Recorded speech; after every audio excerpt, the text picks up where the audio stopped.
தமிழகமெங்கும் கிளைகள் கொண்ட Annamal institute of hotel management and hospital management படிப்பில் சேர்வதற்கான அட்மிஷன் நடைபெறுகிறது. புதுக்கோட்டை மாவட்டம் இலுப்பூரில் உள்ள முன்னாள் அமைச்சர் சி. விஜயபாஸ்கர் இல்லத்தின் முன்பு 500க்கும் மேற்பட்ட அதிமுக தொண்டர்கள் குவிந்துள்ளதால் பரபரப்பான சூழல் நிலவுகிறது. இதுகுறித்து கூடுதல் விவரங்களை நமது செய்தியாளர் ராஜ்குமார் வழங்க கேட்கலாம்.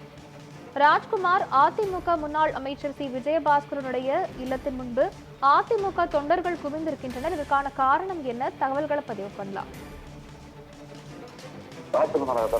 புதுக்கோட்டை மாவட்டம் இலுப்பூரில் உள்ள முன்னாள் அமைச்சரும் ராஜமலை சட்டமன்ற உறுப்பினருமான மருத்துவர் டாக்டர் சி. விஜயபாஸ்கர் இல்லத்தில் தனது ஆதரவாளர்கள் மற்றும் கட்சி நிர்வாகிகளுடன் ஆலோசனை கூட்டம் நடத்தி வருகிறார். இதில் 500க்கும் மேற்பட்டோர் அதிமுக உறுப்பினர்கள், தொண்டர்கள் மற்றும் பொதுமக்கள் கலந்து கொண்டுள்ளனர்.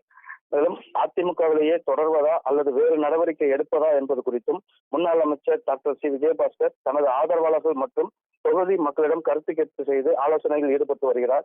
இந்த ஆலோசனை கூட்டமானது புதுக்கோட்டை மாவட்டத்தில் அதிமுகவினரிடையே பெரிதும் பரபரப்பை ஏற்படுத்தியுள்ளது.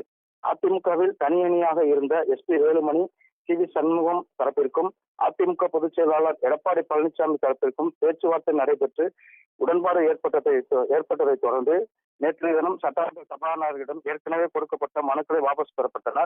இந்த நிலையில் SP வேலுமணி தரப்பில் இருந்த முன்னாள் அமைச்சர்கள் சி. வி. சண்முகம் மற்றும் டாக்டர் சி. விஜயபாஸ்கர் ஆகியோர் எடப்பாடி சந்தித்து இதுவரை எந்த விதமான மன்னிப்பு கடிதமும் கொடுக்கப்படவில்லை என்று தெரிகிறது.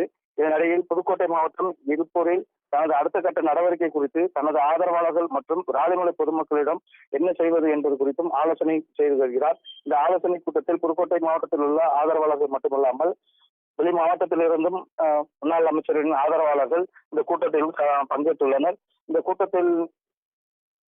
இந்த ஆலோசனை கூட்டத்தினை தொடர்வதா அல்லது மாற்று நடவடிக்கையில் ஈடுபடுவதா என்பது குறித்தும் விஜயபாஸ்கர் இன்று ஒரு முடிவு எடுப்பதாக தகவல் தெரிவிக்கப்பட்டுள்ளது.